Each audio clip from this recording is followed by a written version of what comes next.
ساعدني يا رحمن اشرح صدري قرآن املأ قلبي قرآن واسق حياتي.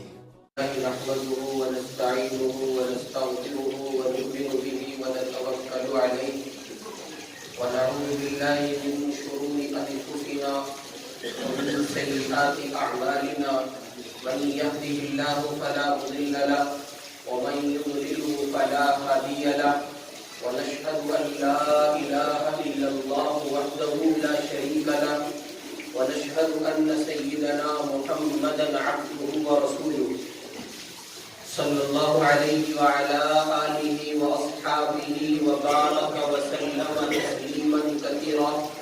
أما بعد أعوذ بالله من الشيطان الرجيم.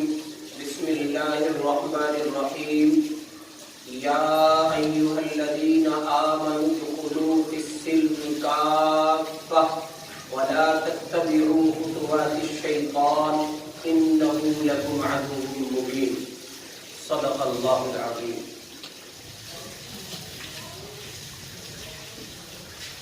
آج کی گفتگو کا عنوان ہے با ادب با نصیب. دعا کرے اللہ تعالیٰ کام کی باتیں کہنے والے. انسانی زندگی کے شب و روز کے اعمال مثلاً رہن سہن، میل جول، لین دین کے عمدہ اصول و ضوابط کو آداب کہا جاتا ہے. ان آداب کی پابندی سے انسان تہذیب یافتہ اور شائستہ لوگوں میں شمار کیا جاتا ہے. اگر معاشرے کا ہر فرد آداب زندگی کی رعایت کے ساتھ لوگوں کے درمیان رہے تو وہ لوگوں کے لیے مصیبت کا سبب نہیں بن سکتا، بلکہ وہ ہر ایک بندے کی راحت کا سبب بنے گا. یہی وجہ ہے مذہب اسلام نے وحشی سے وحشی قوموں کے پاس قرآن اور پیغمبر صلی اللہ علیہ وسلم کے فرمان عالی کو پہنچایا، اور وہ قومیں چند ایک روز میں ایسی مہذب اور شائستہ بنی کہ ان قوموں کی شائستگی اور تہذیب کی مثالیں دی جانے لگی. چنانچہ سرزمین عرب کا اور تخصیص کے ساتھ اس حصے کا جس کو مکہ المکرمہ کہا جاتا ہے اور اس کے اطراف و جوانب کا علاقہ، حجاز کی مکمل عرب کی اگر آپ تہذیب کا مطالعہ فرمائیں تو نبی اکرم صلی اللہ علیہ وسلم کی آمد سے پہلے کی جو تہذیب ہے اتنی عجیب ہے کہ آپ اس کو سن کر اس قدر تعجب کی دنیا میں گم ہو جائیں گے کہ فیصلہ نہیں کر پائیں گے. اتنی عجیب تہذیب ہے. اس کے 2-3 ایگزامپلز آپ کی خدمت میں رکھتا ہوں. مثلا اس معاشرے میں جو نبی پاک علیہ السلام کی آمد سے قبل تھا، اس معاشرے میں جو طاقتور تھا وہ قابل تعظیم تھا، اور جس کے پاس طاقت نہیں تھی تو اس کی تعظیم و تکریم کا بھی کوئی جواز نہیں بنتا. جیسے ہمارے معاشرے میں یوں کہہ سکتے ہیں جس کے پاس زمین ہے، جائیداد ہے، طاقت ہے، چودھری صاحب ہے، بڑا آدمی ہے، پیسے والا ہے، تو اسے سب سلام مارتے ہیں. لیکن اگر بندہ ذرا سا ڈاؤن ہو جائے، معاشی حالات سے گر جائے، تو آپ غور کریں اس کے ساتھ جو کچھ ہوتا ہے سلوک اہل ثروت و طاقت کی جانب سے، وہ بہرحال کسی سے مخفی نہیں. نبی اکرم صلی اللہ علیہ وسلم کی آمد سے قبل اسی سرزمین عرب پر عورتوں کی کوئی تعظیم و تکریم کا سلسلہ نہیں تھا. یعنی آداب زندگی کا خیال تو کیا کیا جاتا، تصور بھی نہیں تھا. چنانچہ عورت جس کو انسان اپنی زندگی کی نفسانی خواہش کی تکمیل کا بنیادی ذریعہ قرار دیتا ہے اور اللہ نے بنایا ہے. وہ ان سے منتفع ہوتے, نفع اٹھاتے, صاحب اولاد بنتے, لیکن اس سب کے باوجود عورت کی کوئی رسپیکٹ نہیں تھی. مثلا یہی عورت ٹھیک ٹھاک ایام گزار رہی ہے تو بہت اچھا, اس کے حسن کی بھی تعریف ہو رہی ہے, اس کے جمال کی بھی تعریف ہو رہی ہے, اس کے بلند کردار کی بھی تعریف ہو رہی ہے.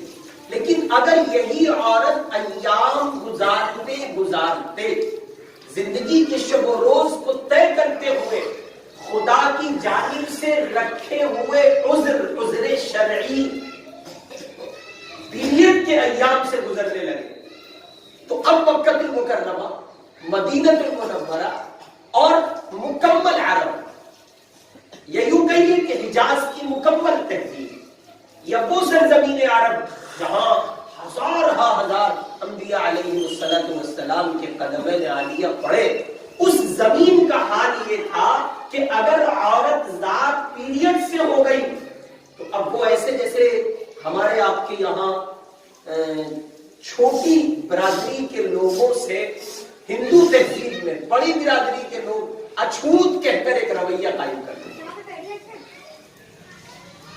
آپ نے دیکھا ہوگا نا, یہ پنڈت اور برہمن تہذیب کے جو مالک لوگ ہیں, اگر آپ غور کریں تو دلت سماج کے افراد ان کے قریب سے نہیں گزر سکتے تھے, چجائے کے چارپائی پہ بیٹھے. اور آج بھی بہت ساری جگہ اس کے نمونے دیکھنے کو مل جاتے ہیں. مذہب اسلام سے پہلے حجاز کی جو تہذیب تھی, عرب کا جو کلچر تھا, عرب کا جو سماج تھا, وہ آداب کی رعایت سے بالکل خالی تو نہیں کہا جا سکتا, البتہ یہ ضرور کہا جائے گا کہ آداب زندگی کی رعایت وہاں نہیں تھی.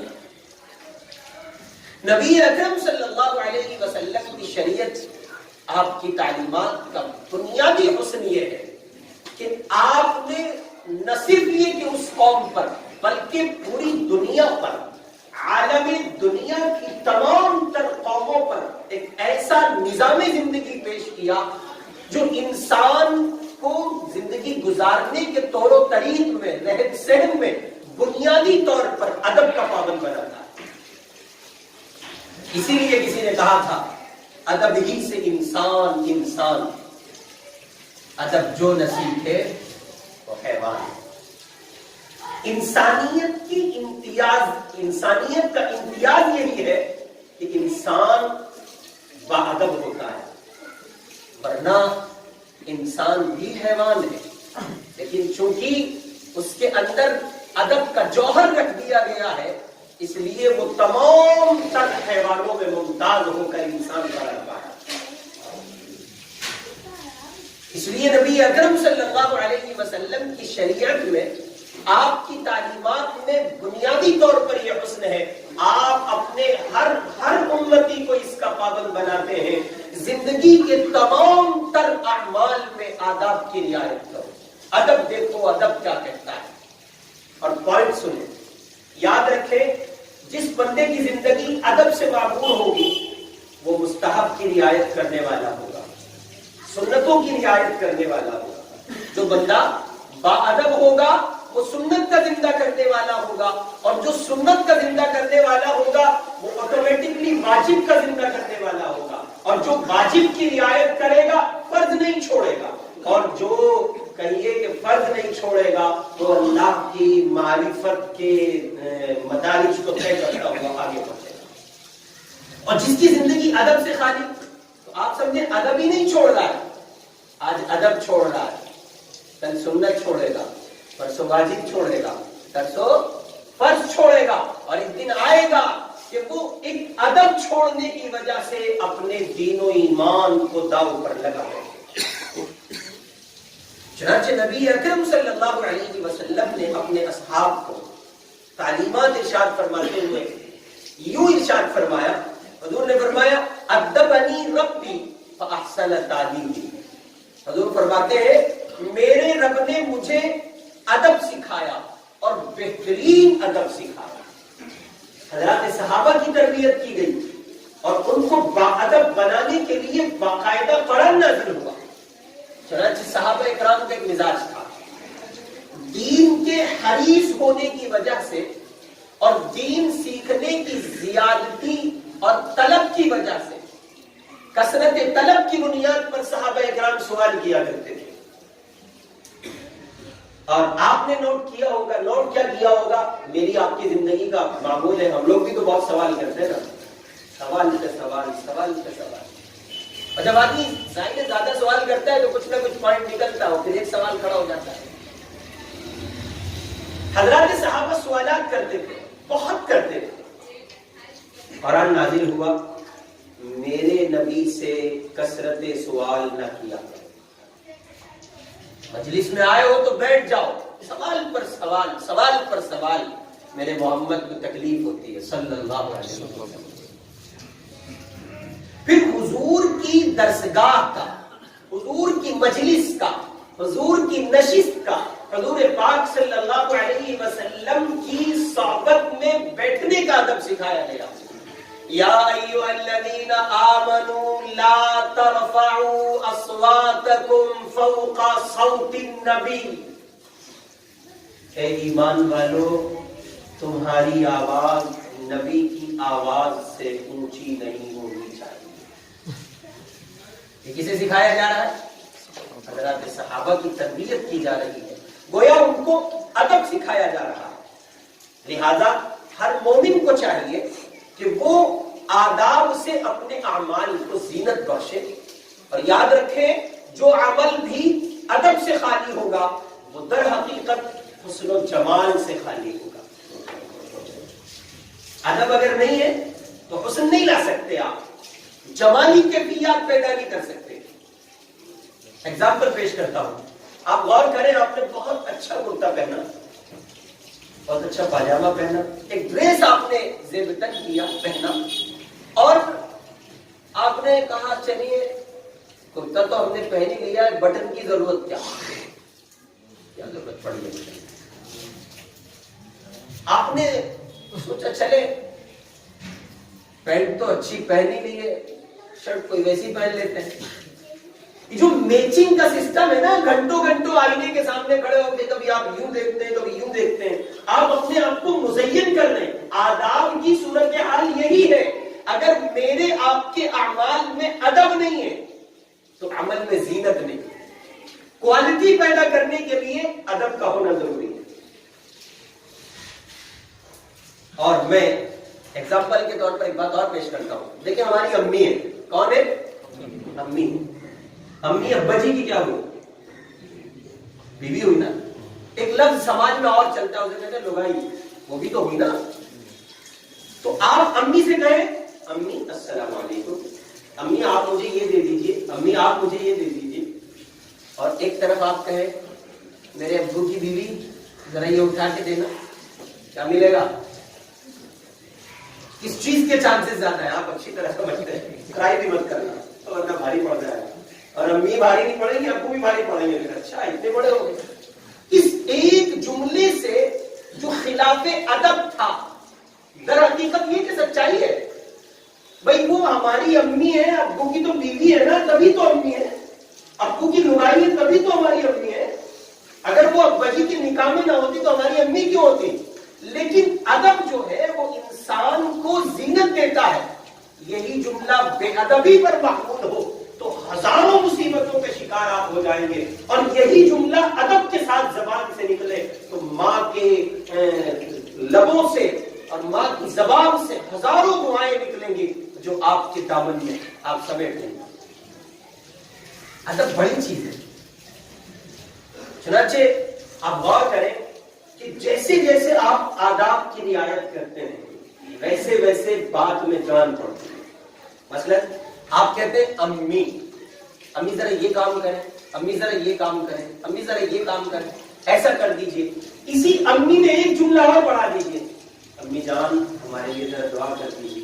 وہ جو جان آپ نے بڑھائی ہے نا، وہ لفظ جان بڑھانے کا مطلب یہ کہ آپ امی کی جان لے بیٹھے ہیں. ماں آپ پر نچھاور ہے، قربان. ایک ابا، ابا ٹھیک ہو، پیار ہے، انکار نہیں، ادب بھی ہے، لیکن ابھی وہ بات پیدا نہیں ہوئی جو ہونی چاہیے. ابھی خالی کپڑے دھلے ہیں، قلم باقی ہے، اس پہ جان لگا دیجیے. ابا جان ٹھیک ہے، ابو بھی ٹھیک ہے بھائی، برا نہیں ہے، لیکن اس میں لفظ جی بڑھا دیجیے. ابو جی آپ ٹھیک ہیں.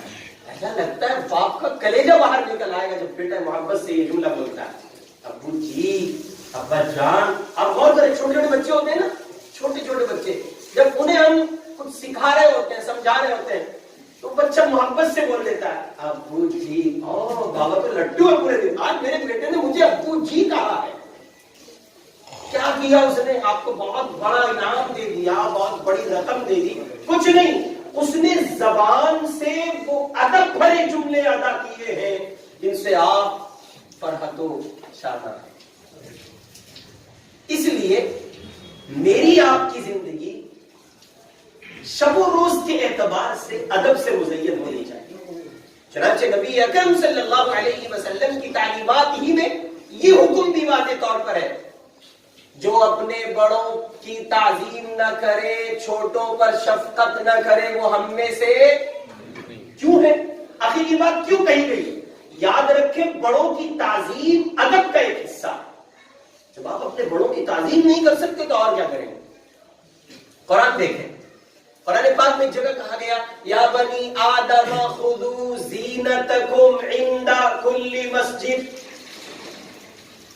بھائی جب آپ مسجد آ رہے ہیں نا تو ذرا ٹھیک ٹھاک ہو کے آئیے. زینت کا حکم دیا جا رہا ہے. آپ جب مسجد آ رہے ہیں تو زینت اختیار کیجیے. سوال یہ قائم ہوتا ہے کہ ایک آدمی زینت اختیار نہیں کرتا، پاک کپڑے پہن کے آتا ہے تو کیا نماز نہیں ہوگی؟ نماز تو ہو جائے گی نا، نماز کے لیے تو پاکی شرط ہے. لیکن زینت کا حکم کیوں دیا جا رہا ہے؟ اب غور کریں، اول جلول رہنے کو شریعت پسند نہیں کرتی. عجیب معلوم ہوتا ہے. اگرچہ پاکی اول درجے میں رکھی گئی ہے، پاکی کے بغیر تو چارہ کار ہی نہیں ہے، لیکن اس کے ساتھ ساتھ اس کی رعایت بھی ضروری ہے کہ جن کپڑوں کو پہن کر آپ سماج میں کہیں نہیں جا سکتے، ان کپڑوں کو پہن کر اللہ کے گھر جانے کی بھی جا سکتے. اسی لیے بعض علماء نے سختی کے ساتھ منع لکھا ہے، جن کپڑوں میں رات میں سوئے تھے ان کپڑوں میں صبح فجر کی نماز ادا نہ کیا کریں. آپ کو چاہیے کہ کپڑے چینج کر کے آئیں. لیکن ہمارا حال کیا ہے؟ وہی لنگی، وہی شرٹ اور دوڑے بھاگے. چنانچہ ہمیں یہ شکایت تو ہے کہ زندگی کا وہ حسن نہیں رہا جو ہونا چاہیے تھا. ہم اس پر غور نہیں کرتے، ہمارے اعمال میں بھی وہ حسن نہیں رہا جو ہونا چاہیے تھا. مثال کے طور پر اذان ہوئی، مؤذن نے کہا اللہ اکبر اللہ اکبر. ہمارے یہاں نماز میں 15 منٹ کا وقت عام طور پر ہوتا ہے. اتنے لوگ ہیں جو اذان سے پہلے مسجد کو آتے ہیں یا اذان ہوتے ہی کارخانہ اور دکانیں وغیرہ چھوڑ کے چل دیتے ہیں. بہت کم لوگوں کی تعداد ہے، بہت کم ہے اللہ کے بندے سے. عامتاً حال کیا ہے؟ بھاگو بھائی بھاگو بھاگو بھائی، کچھ پتہ نہیں قرات چھوٹی کرے یا لمبی کرے، ایسا ہی ہے بھائی، اس کے منہ میں کچھ پتہ نہیں، بھاگو جلدی سے. اور باہر حاجت سے فراغت کے لیے ایک استنجا خانہ ہے اور لائن لگی ہے. اب ظاہر بات ہے وہاں ایک بندہ نکلے گا دوسرا جائے گا. اور میں نے ابھی پرسوں ترسوں تعلیم میں یہ بات رکھی تھی، آج کل مسانے بہت کمزور ہیں.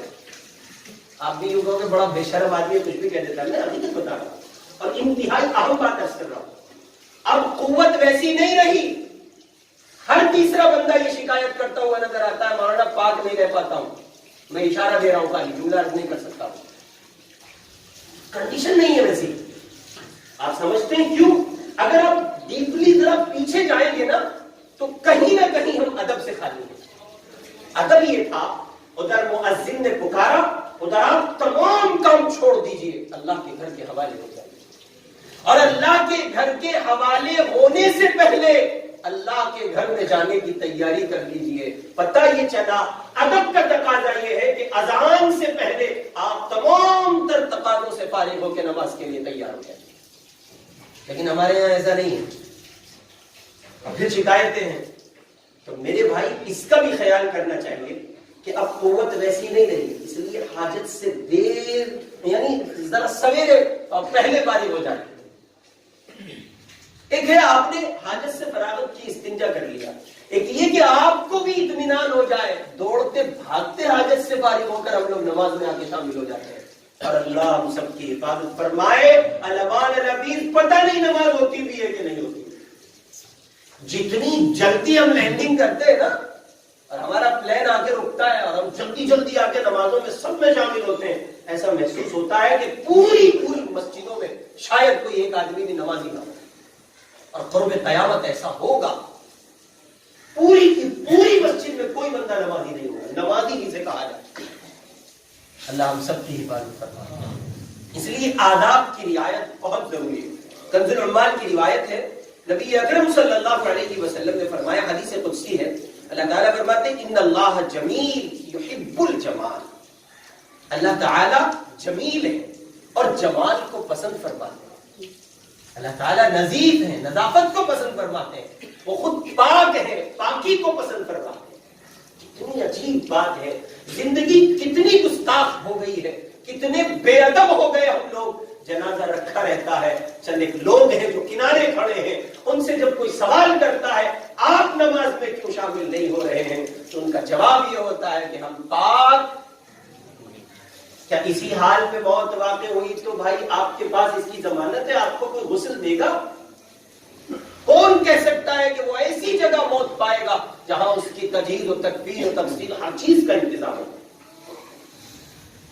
اس لیے زندگی کو ادب سے معمول کریں۔ چنانچہ قرآن اس سلسلے میں دیکھیں، قرآن نے موت و حیات کی تخلیق کی غرض سے جو بیان کیا ہے، الذی خلق الموت والحیات لیبلوکم ایکم احسن عملا۔ اللہ تعالیٰ فرماتے ہیں اللہ وہ ذات ہے جس نے موت و حیات کو اس لیے پیدا کیا کہ آزمائے تم میں سے کون بندہ اعمال کے لحاظ سے بہتر ہے۔ معلوم ہوا اللہ تعالیٰ کو اعمال کی کثرت کی بنسبت اعمال کا حسن زیادہ مقبول ہے۔ اعمال کا حسن، اور حسن کا مطلب حسن ادب۔ چنانچہ نبی پاک علیہ الصلوۃ والسلام نے فرمایا دنیا میں آج تک کسی باپ نے اپنی اولاد کو بہترین تربیت اور حسن ادب سے پڑھ کر کوئی تحفہ نہیں دیا۔ آپ لاکھ دولتیں اپنے بچوں کو دے دیں، ادب نہ دیں تو آپ نے کچھ نہیں کیا۔ چنانچہ نمایاں فرق دیکھیں آپ، ادب جو ہے نا، ادب اس کے لیے بہت سی باتیں کہی گئی ہیں۔ چنانچہ یوں کہا گیا، نبی اکرم صلی اللہ علیہ وسلم کے ارشاد گرامی ہے، آپ نے فرمایا الدین کلہ ادب۔ حضور فرماتے ہیں دین سراسر ادب ہے، یعنی اگر ادب نہیں تو دین نہیں۔ اور ایسے ہی علماء امت نے ادب کی اہمیت کو واضح کرتے ہوئے اس پر جو خوبصورت باتیں کہی ہیں، ان میں بعض تو ضرب الامثال کا درجہ پا چکی ہیں۔ مثلا الادب جنۃ للناس، ادب انسانوں کے لیے ڈھال کی حیثیت رکھتا ہے۔ ادب جیسی کوئی میراث نہیں ہے۔ اب غور کریں، جو بندہ باادب ہوتا ہے نا وہ آٹومیٹکلی دعائیں پاتا ہے۔ نمایاں فرق دیکھیں آپ ادب کا۔ آپ کے دو بچے ہیں اور دونوں بچوں میں سے آپ نے دونوں کو حکم دیا یکے بعد دیگر ہے، اور آپ نے کہا بیٹا ذرا پانی پلاؤ، تو آپ کا بڑا بیٹا لیا گلاس میں پانی لیا، یہ بوتل ساتھ میں لایا اور گلاس میں پانی کیا، اور یوں آپ کو الٹے ہاتھ سے یا ایک ہاتھ سے سیدھے ہاتھ سے، لو پاپا پانی پی لو، پانی دے رہا ہے بیچارہ، ظلم نہیں کر رہا ہے آپ کا، پانی مانگا آپ نے پانی دے رہا ہے۔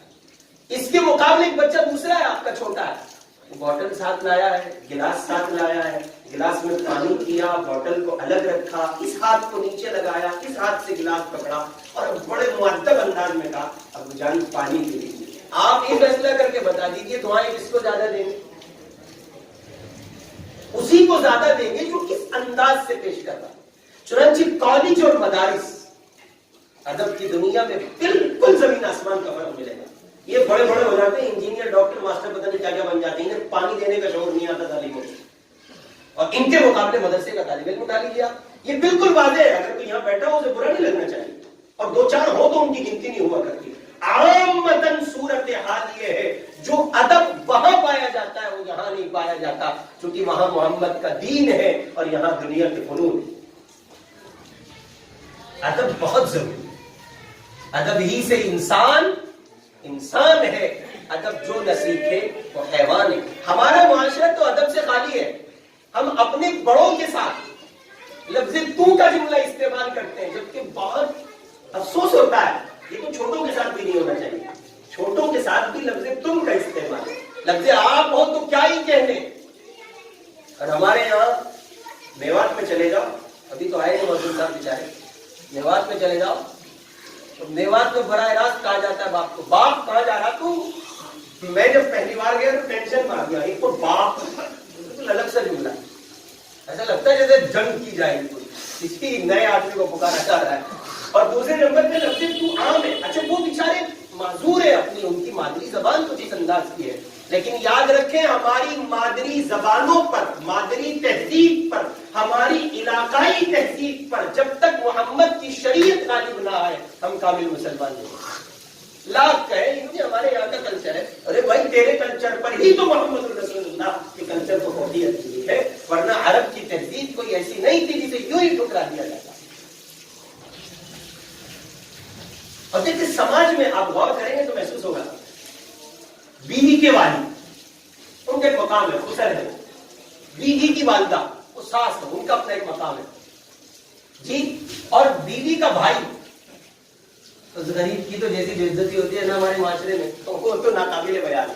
جملہ ہی ایسا ہے زبان پہ ہی لایا جا سکتا، جبکہ اس کے مقابلے تہذیب اور ادب سے معمور جملہ نسبتی بھائی کیا ہے. پیار ٹپکتا ہے نا، اور ایک وہ ہے ایک وہی ہے، اس کے بولنے کی ضرورت ہی نہیں ہے، آپ اچھی طرح سمجھتے ہیں. لوگ آگے بڑھ کے کہتے ہیں یعنی اگر نسبتی بھائی کا نسبتی بھائی آ جائے، پٹاخ آ جائے، پٹاخ تو کہتے ہیں میرا پٹاخ ہے. آگے کا جملہ میں نہیں عرض کر رہا ہوں، پر کیا یعنی ادب جہاں جہاں چھوٹے گا وہاں وہاں شائستگی نہیں ہوگی، تہذیب نہیں ہوگی، طمانینت قلب حاصل آپ کو نہیں ہوگا. چنانچہ فاروق اعظم رضی اللہ تعالیٰ عنہ فرماتے ہیں، اقوال ہے علماء کے، بزرگوں کے، صحابہ کے. فاروق اعظم فرماتے ہیں پہلے ادب سیکھو پھر علم سیکھو. سیدنا علی رضی اللہ تعالیٰ عنہ فرماتے ہیں ہر شے کی کوئی قیمت ہوتی ہے، انسان کی قیمت اس کا عمل اور اس کا ادب ہے. اگر بندے میں ادب نہیں ہے تو انسان بے قیمت ہے. حضرت عبداللہ بن مبارک رحمۃ اللہ علیہ فرماتے ہیں میرے پاس ایسے شخص کا ذکر آئے جسے اولین و آخرین کا علم ہو، یعنی بہت زیادہ علم کا مالک ہو، مگر وہ آداب سے خالی ہو، تو مجھے اس سے ملاقات نہ ہونے پر کوئی افسوس نہیں ہوگا. ادب نہیں تو کیا کریں جی. ایسے ہی آپ غور کریں، جب کبھی سننے میں آتا ہے عبداللہ بن مبارک کہتے ہیں فلاں شخص آداب کا حامل ہے، تو اس کی ملاقات نصیب نہ ہونے پر مجھے افسوس ہوتا ہے. حضرت مخلد بن حسین رحمۃ اللہ علیہ فرماتے ہیں ہم کثرت حدیث کی بنسبت ادب کے زیادہ محتاج ہیں. فقیہ ابو اللیث سمرقندی رحمۃ اللہ علیہ فرماتے ہیں اسلام کے 5 قلعے ہیں، یقین، اخلاص، فرائض، تکمیل سنن، حفظ و آداب. جب تک آدمی آداب کی حفاظت و نگرانی کرتا رہتا ہے شیطان اس سے مایوس رہتا ہے. ابو عبداللہ بلخی فرماتے ہیں آداب کا حاصل کرنا علم کے حصول سے زیادہ اہم ہے. شیخ عبد القادر جیلانی فرماتے ہیں بے ادب پر خالق اور مخلوق دونوں کی ناراضگی ہے. ایک بزرگ فرماتے ہیں تاریک ادب کا چھوڑنے والا اخلاق محمدی سے بہت دور ہوتا ہے. اور ایک بزرگ اور فرماتے ہیں اپنے عمل کو نمک بنا اور ادب کو آٹا بنا، ادب میں اضافہ کر حتیٰ کہ کثرت عمل اور ادب کی نسبت نمک اور آٹے جیسی ہو جائے. آداب کا بڑا مقام ہے. اب حضرت عبد الرحمن بن قاسم فرماتے ہیں میں 20 سال تک امام مالک کی خدمت میں رہا، ان میں سے 18 سال ادب و اخلاق کی تعلیم میں خرچ ہوئے اور 2 سال علم کی تحصیل میں. اور اب ماضی قریب میں جب آپ آئیں گے تو بزرگ ہیں حکیم الامت حضرت مولانا تھانوی رحمۃ اللہ علیہ فرماتے ہیں علمی تحقیقات سے زیادہ ضرورت ادب کی ہے، بلکہ بزرگان سلف کا ادب کرنے سے حق تعالی تحقیق کی شان بھی عطا فرما دیتے ہیں. اور جس بندے میں ادب نہ ہو، اور دیکھیے ادب پر بات کیا ہے. امام مالک رحمۃ اللہ علیہ مسجد نبی میں درس حدیث پڑھاتے ہیں اور طلبہ بیٹھے ہیں پڑھ رہے ہیں. امام مالک رحمۃ اللہ نے پڑھاتے پڑھاتے اچانک ایسے جیسے کسی چیز نے کاٹ لیا، لیکن پڑھاتے رہے. پھر اچانک ایسا ہوا کچھ دیر کے بعد، پھر انہوں نے درد کا اظہار کیا، اور وہ صرف ان کے فیس سے ظاہر ہوا، ان کے چہرے سے، ان کی ایکٹیویٹی سے محسوس ہوا. تیسری مرتبہ پھر کچھ دیر کے بعد ایسا ہوا، سبق پورا ہوا. طلبہ نے کہا شیخ کیا ہوا، کیا کر رہے تھے؟ ایسے آپ نے اپنا کرتا ہٹایا تو پیچھے بچھو نے آپ کو کاٹا. کہا شیخ اب ظاہر ہے شریعت اس سلسلے میں بہت محتاط ہے. شریعت یہ نہیں کہتی کہ بچھو آپ کو کاٹ رہا ہے تو آپ جو ہے جناب بالکل کوئی جنبش نہ کریں، بلکہ حکم یہ ہے کہ اگر سانپ یا کوئی موذی جانور دوران نماز آ جائے تو نماز توڑ دیجئے اور اس کا خاتمہ کیجئے. لیکن یہ ایسے موذی جانور پر ہے، چوہیا وویا میں نہیں ہے. کبھی چوہیا میں نماز توڑ دیتے ہیں. آج کل تو ہمارے جوانوں کی پوزیشن یہی ہے، چوہیا جھینگا. میں بھی انہی میں شامل ہوں، میں آپ سے باہر نہیں ہوں، ساری باتیں اپنے آپ کو ملا کے کہتا ہوں. ہمارا جوان اتنا مضبوط ہے کاکروچ دیکھ کے ڈھیلا ہو جاتا ہے. صحیح بتا رہا ہوں. اور ویسے ڈبے کے ڈبے پیے جا رہے ہیں بیچارے، صبح جا کے کھیلے اور ڈبوں میں. اللہ ان کی جوانی کی بھرپور حفاظت کر دے. امام مالک رحمۃ اللہ نے 3 مرتبہ ایسے جیسے کسی چیز نے ڈس لیا، کرتا ہٹایا گیا تو پتہ چلا بچھو نے ڈنک مارا. طلبہ نے کہا شیخ آپ اٹھ کھڑے کیوں نہیں ہوئے، چھوڑ کیوں نہیں دیا؟ فرمایا میں مصطفیٰ کا فرمان تم کو سنا رہا تھا، حدیث رسول پڑھا رہا تھا، میں نے ادب کے خلاف سمجھی یہ بات کہ میں اٹھ کھڑا ہوں. حضرت گنگوئی رضی اللہ عنہ وہ گنگوں میں ہر درس حدیث دے رہے، بخاری پڑھا رہے ہیں، طلبہ بیٹھے ہیں، اچانک بارش آ گئی. آپ نے طلبہ سے فرمایا اٹھاؤ جلدی سے، سمیٹو کتابیں. طلبہ نے کتابیں سمیٹی اور دنیا جہان نے دیکھا، اس آسمان و زمین نے دیکھا. گنگوہی رحمت اللہ علیہ اٹھے اور طلبہ کے وہ جوتے جو وہ پہنتے تھے اٹھائے اور اپنے دامن میں ایسے بھر لیے اور جوتے ان کے لے جا کے بارش سے بچا کے الگ رکھنا چاہتے تھے. ایک طالب علم دوڑا آیا اور کہا شیخ آپ کیا کرتے ہیں؟ فرمایا تم میرے آقا کے حدیث کے طالب علم ہو، تمہارے ادب کی رعایت میں رشید احمد گنگوہی ایسا کر رہا ہوں. اچھا بڑی چیز ہے. ہمارے حضرت جی مولانا انعام الحسن صاحب رحمۃ اللہ علیہ، بہت کام کی بات آپ کو سنا رہا ہوں. حضرت جی کو حضرت جی ایک جملے نے بنا دیا جو ادب پر محمول تھا. ہوا کچھ یوں، حضرت مولانا یوسف صاحب نور اللہ مرقدہ کو خدام وضو کرا رہے تھے. حضرت مولانا وضو فرما رہے تھے اور یہ حضرات کھڑے تھے. حضرت مولانا انعام الحسن صاحب علیہ رحمۃ بھی انہی لوگوں میں تھے. تو حضرت مولانا یوسف صاحب رحمۃ اللہ علیہ نے فرمایا بھائی مولی انعام، ہم نے تو سوائے چیخنے کی کچھ نہیں کیا. کیا کہا؟ ہم نے سوائے، بھائی ہمیں کچھ نہیں آیا سوائے چیخنے کی. تو مولانا انعام الحسن صاحب رحمۃ اللہ علیہ نے مارے ادب و محبت کی جملہ زبان سے کہا. فرمایا حضرت آپ نے چیخنا تو سیکھا ہے اور یوں کہہ کے آپ دیدہ ہو گئے. فرمایا حضرت ہمیں تو چیخنا بھی نہیں آیا. اللہ، ادھر حضرت جی مولانا انعام صاحب رحمۃ اللہ علیہ کی زبان سے یہ جملہ نکلا، ادھر حضرت مولانا یوسف صاحب نے اسی محبت بری نگاہ ڈالے کہ انعام الحسن صاحب کو اللہ نے ادب ہی سے انسان ہے، ادب جو نہ سیکھے وہ حیوان ہے. اس لیے اس کا خیال کرنا چاہیے کہ زندگی کو مؤدب بنائیں. آپ کے والد ہیں اور میں عرض کیا کرتا ہوں ہر کام کی ابتدا اپنی ذات سے، اپنے دائرے سے، اپنے گھر سے کریں. آپ کے والد ہیں، ان کی تعظیم کیجیے، ان کی تکریم کیجیے، ان کے سامنے زبان نہ چلائیے، ان کی بات سنیے، نہ ماننی ہو پھر بھی سن لیجیے. کسی اور موقع سے اس بات کو پھر آپ ختم کر دیجیے. ایسی باپ کے بعد نمبر ہے بڑے بھائی کا. ہمارے زمانے میں بڑے بھائیوں کے لیے کوئی پوچھ ہے نہیں. بڑا بھائی، اچھا بڑے بھائیوں کی پوچھ نہیں ہے، اس کی بنیادی وجہ ہے یہ بڑے چھوٹوں کو نہیں سمجھتے. چھوٹا کتنی قیمتی بات کہہ رہا ہو، بڑے کہتے ہیں اے چل 4 دن ہوئے ابھی روٹی کھانے ڈھنگ سے آئی. ارے اللہ کے بندو اس کی بات سنو. چھوٹوں کی بات سننی چاہیے، چاہے کہ آپ تسلیم نہ کریں.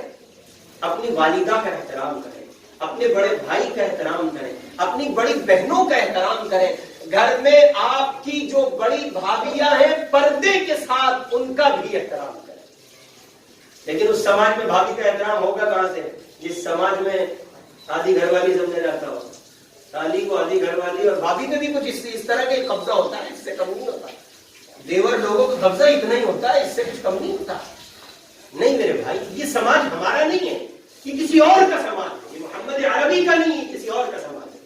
اور دیکھیں آخری بات عرض کرتا ہوں، ہمارے اکابر پہ بزرگ گزرے ہیں حضرت مولانا علامہ انور شاہ کشمیری رحمۃ اللہ علیہ، ان کے حالات میں لکھا ہے وہ اگر کسی بات کو پڑھ لیا کرتے تھے، کوئی دیکھ لی کہیں کتاب میں کوئی چیز، تو 40 سال تک اس کو نہیں بولتے تھے۔ اور پھینک نہیں رہا ہوں، سمجھ رہے نا، یہ ہوائی فائر نہیں ہے، حقیقت ہے ایسا، 40 سال تک نہیں بھولتے تھے، ایسا قوت ہے۔ تو کسی نے علامہ کشمیری رحمۃ اللہ علیہ سے یہ پوچھا، حضرت آپ اتنا مضبوط قوت حافظہ رکھتے ہیں، آخر یہ دولت ملی کیسے؟ فرمایا میں جب جب کتاب پڑھتا ہوں باوضو پڑھتا ہوں، جب جب کتاب پڑھتا ہوں باوضو پڑھتا ہوں، اور کبھی بھی کتاب کو اپنے تابع نہیں بناتا، ہمیشہ کتاب کے تابع رہتا ہوں۔ ایگزامپل عرض کرتا ہوں، یہ کتاب ہے، اب ظاہر ہے کہ ہم یوں کھول کے بیٹھے پڑھ رہے ہیں، تو اس میں جو یہاں ایسے لکھا ہے وہ تو میرے سامنے ہے، کچھ چیزیں ایسی ہوتی ہیں حواشی کے طور پر یہاں لکھی ہیں، یہاں لکھی ہیں، اب ان کو آپ اگر ادھر جا کر پڑھیں تو پڑھ سکتے ہیں، ورنہ کتاب کو یوں گھمانا پڑے۔ علامہ کشمیری رحمۃ اللہ علیہ فرماتے ہیں اگر ادھر کوئی چیز لکھی تو میں نے کتاب کو یوں کبھی نہیں گھمایا، ہمیشہ اپنی مسند سے اپنی جگہ سے اٹھا، محتاج بنا، باادب بیٹھا، اور پھر ادھر جا کر اس کتاب کو پڑھا۔ اس ادب کے نتیجے میں اللہ تعالیٰ نے مجھے یہ قوت حافظہ عطا کیا ہے، میں اگر کوئی چیز پڑھ لیتا ہوں تو اگلے 40 سال تک اس کو، اس لیے ہر ایک چیز کے آداب کی رعایت، نماز ہے، نماز میں بہت سے لوگ ننگے سر نماز پڑھتے ہیں، تو یہ ایشو نہیں ہے۔ بہت سے لوگ کہتے ہیں نماز نہیں ہوتی، نماز ہو جاتی ہے، کون کہہ رہا ہے نماز نہیں ہوتی؟ ہم نے کب کہا یار تم سے جنگ کر رہے ہو، خامہ کا چڑھتے آ رہے ہو، ہم نہیں کہتے تم سے نماز نہیں ہوتی، نماز ہوتی ہے۔ پینٹ شرٹ میں نماز نہیں ہوتی، نماز ہوتی ہے۔ ہاف شرٹ میں نماز نہیں ہوتی، نماز ہوتی ہے۔ کیوں بڑا کرے آپ اتنا؟ کسی کو بتاؤ نا بھائی ہاف بازو کی شرٹ نہ پہنے، آپ اچھا نہیں ہے، مناسب نہیں، تو کیا نماز نہیں ہوئی؟ اچھا ہر بندہ تو مفتی ہے، ننگے سر کسی نے نماز پڑھ لی تو کیا نماز نہیں ہوئی؟ وہ ایسے چل کے آتا ہے، نماز ہوتی ہے، انکار نہیں ہے، لیکن آپ خود فیصلہ کر کے بتائیں، کسی سڑے ہوئے لباس میں اگر آپ کو کسی کاؤنسلر کے یہاں جانا پڑ جائے، آپ کی طبیعت گوارا کرے گی؟ ارے بابا ادب بھی کوئی چیز ہے، خالق کائنات کے گھر میں اس کے سامنے سب سے بہترین عمل کے لیے، جبین نیاز جھکانے کے لیے، سجدہ ریز ہونے کے لیے کھڑے ہو، کیسے طبیعت گوارا کرتی ہے ہاف شرٹ میں آپ نماز پڑھیں؟ کیسے طبیعت گوارا کرتی ہے چست کپڑوں میں آپ نماز پڑھیں؟ کیسے طبیعت گوارا کرتی ہے یہ جناب من آپ کی کوہنیاں کھلی ہوں اور سر ننگا ہو پھر آپ نماز پڑھیں؟ ایک 10 روپے کی، 20 روپے کی، 50 روپے کی ٹوپی نہیں خرید سکتے، ہزاروں روپے کا موبائل رکھنا گوارا کرتے ہو اور مسجدوں میں ٹوپیاں ڈھونڈتے پھرتے ہو، یہ زندگی کا بے ادب ہونا ہے۔